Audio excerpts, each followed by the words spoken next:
What is going on, YouTube? Andrew Miller from hook'emheadlines.com. Coming back at y'all today with my post-game reaction to Texas's 88-80 loss to number 9 Kansas at Allen Fieldhouse. Number 5 Texas falls short tonight in a high-scoring, kind of fast-paced game in Lawrence. The loss for Texas moves them to 19-5 on the season, 8-3 in the Big 12. They now have a half-game lead over Iowa State. In first place in the conference standings. Iowa State will have a chance, though, I believe, to pull even with them on Wednesday night. They play West Virginia on the road. Meanwhile, Kansas moves to 19-5 on the season, so both Kansas and Texas now have identical overall records. Kansas is 7-4 in Big 12 play, so they are still definitely within reach of the top of the standings in the Big 12 and the Big 12 regular season title. But this game snaps Texas's winning streak before it's able to move to 3 games. Kansas prevents a losing streak from moving to 2 games as well. There's quite a few thoughts that I have from this game, and as frustrating as it was with some of the, kind of simple, it felt like simple, avoidable errors that Texas made, and, the slow start, some of the game planning, things like that I'll get into here in a moment. I do want to say I don't feel like this is any reason to panic. If Texas can maybe get a couple of wins in their next 2 games, which their next 2 games are much easier than the last 2, then I really think that this team is still in a good spot. Allen Fieldhouse has never been an easy place for Texas to play. Outside of their win at Allen Fieldhouse like 2 seasons ago, I think it was, a decade since the last time they had won there. So this has always been a tough spot, not just for Texas, but for anyone to win. If you're watching the game, you probably saw the stat. Bill Self is now like 11-1, I believe it is, against top 5 teams at Allen Fieldhouse. He's got a long track record of success doing this against top 10 teams in Lawrence. So again, no reason to panic as long as Texas comes back strong in their next few games. I still feel good about this team. Big 12 is a gauntlet every single night. It is never going to be easy to win on the road here. Anyway, let's get into a couple of my thoughts on the game. I'll get some of the obvious kind of like box score takeaways out of the way to start. One of the things that there were 2 things that really jumped out at me in this game, above all else. The first thing for me was points in the paint, especially in the first half.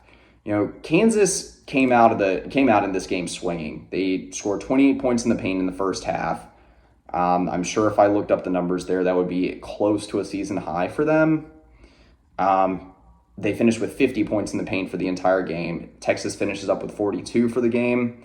I really thought coming into this one, given the fact that Texas has a couple big men that can get some buckets down low, and Kansas is really lacking a true center, especially in the starting 5. Jalen Wilson has played most of the minutes for them at the 5 this season when he's on the floor.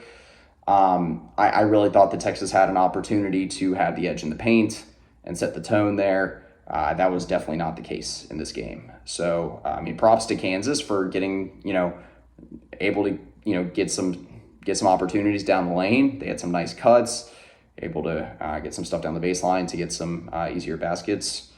Like I said, this was surprising to me, but also I think this goes back to some of the issues that Texas had in this game that I'll be covering here in a little bit. But Kansas, again, dominates the paint, which is something I did not expect. They also win the battle on the boards. So Texas, all throughout, was not as good as they needed to be down low. The other thing that really surprised me in this game was the bench scoring. I really thought that was going to be one of Texas's biggest advantages, was the bench depth compared to Kansas. They're not known for having a deep bench because they really don't have one. Coming into this game, there was only 1 player among the reserves for Kansas that was averaging even over 3 points per game in Big 12 play. And that was Joseph Yusufu, and man, did he really make the most of the minutes he got in this game. He finishes up with 14 points, which was most of Kansas's 22 bench points in this game. But that was enough to edge out Texas by 1 point.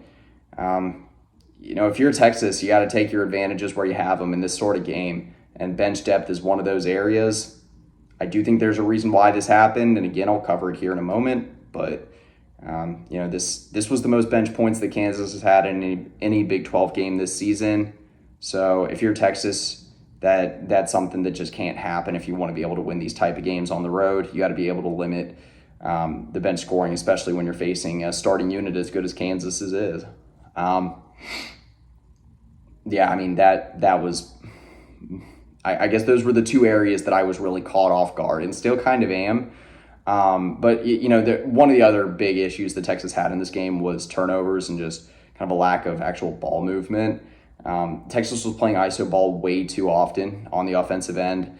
I think down the stretch there was a certain necessity to it at times with Marcus Carr. He was hot. You can ride the hot hand, but all throughout this game, it felt like there were times when Texas was abandoning really any sort of set play in the offensive in the offensive half court and just letting someone like, I mentioned this in my post-game takeaways, but just letting someone like Marcus Carr or Serge Barry Rice or whoever it was just, clear out, let them go to work. And again, against a team that's as well coached as Kansas, that's not going to work. And so I think that was another issue. But, Texas finishes up this game, I believe, with 16 turnovers and just 6 assists, which is obviously a horrible assist-to-turnover ratio. It is the fewest assists they've had in any individual game this season.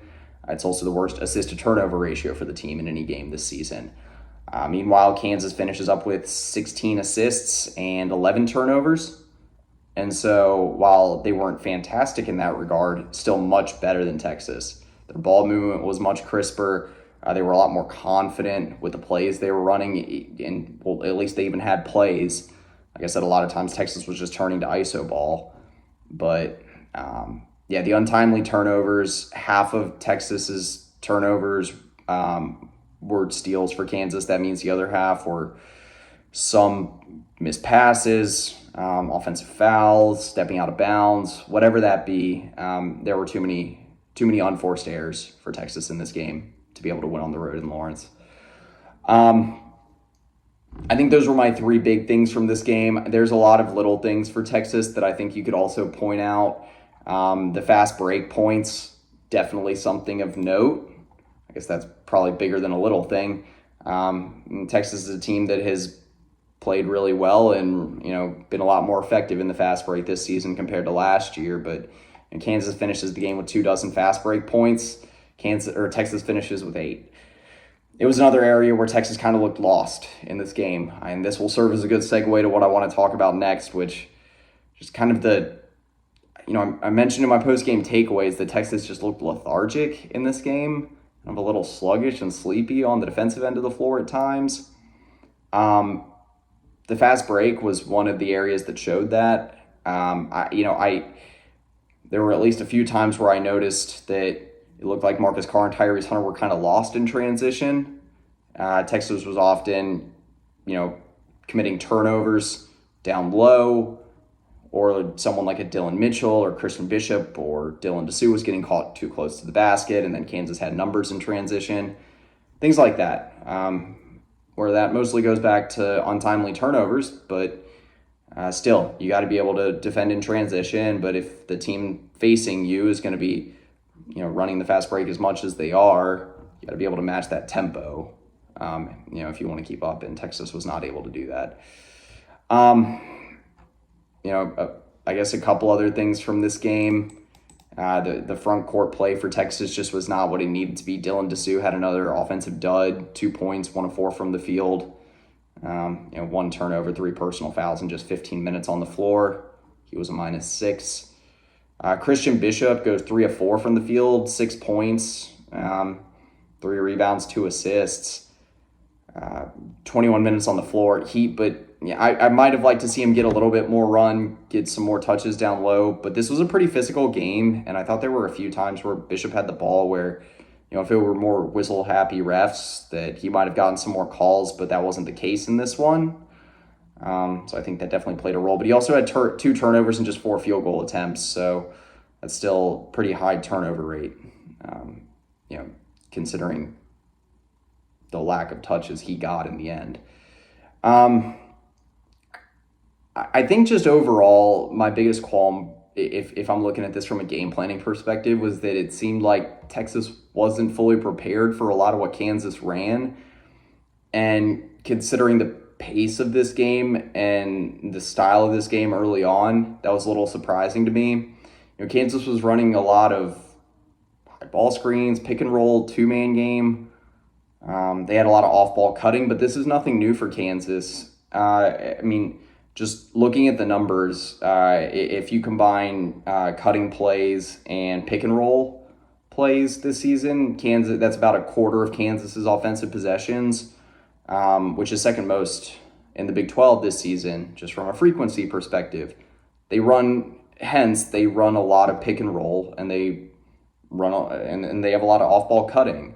And that makes sense, when a team doesn't have a true five, they're going to pull five out and, have a more wide open offense on most of their possessions.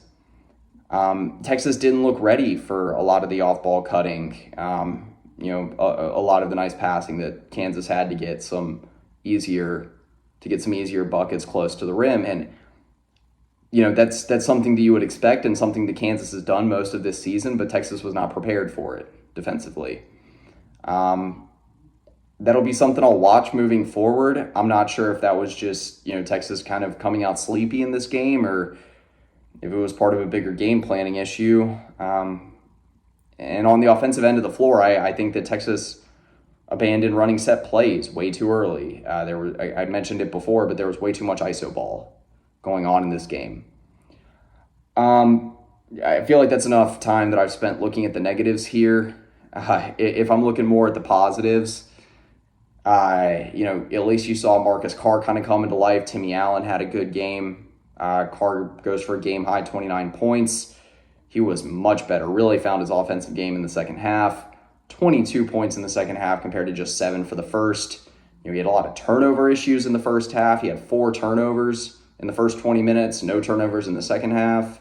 He completely flipped the script.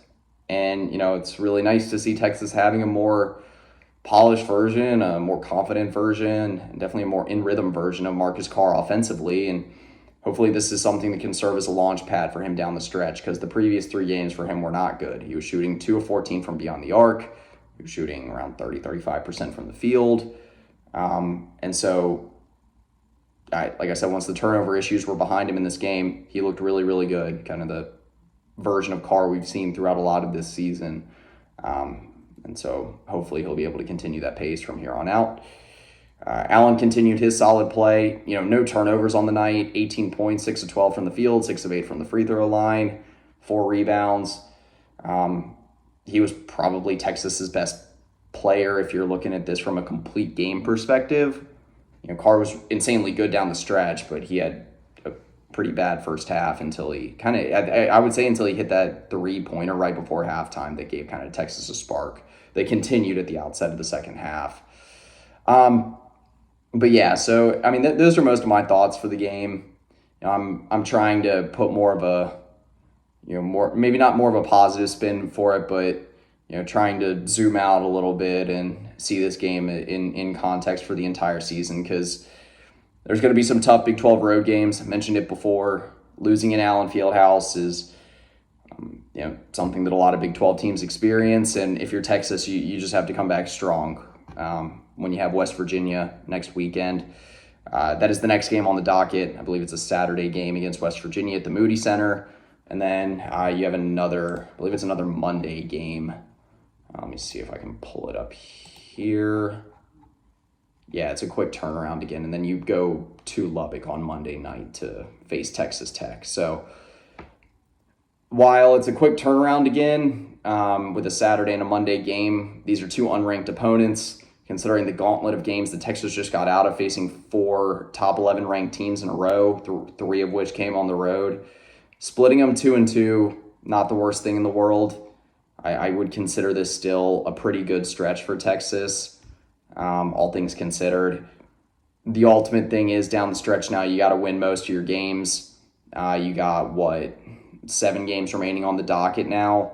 You're going to probably have to win at least 5 of those to be able to claim the Big 12 regular season title. So this is where it all counts. And again, I think if you're Texas, you win the next couple of games, you can still feel good about where you're at in the Big 12. But anyway, for Andrew Miller, hook'emheadlines.com, that's pretty much it. See ya.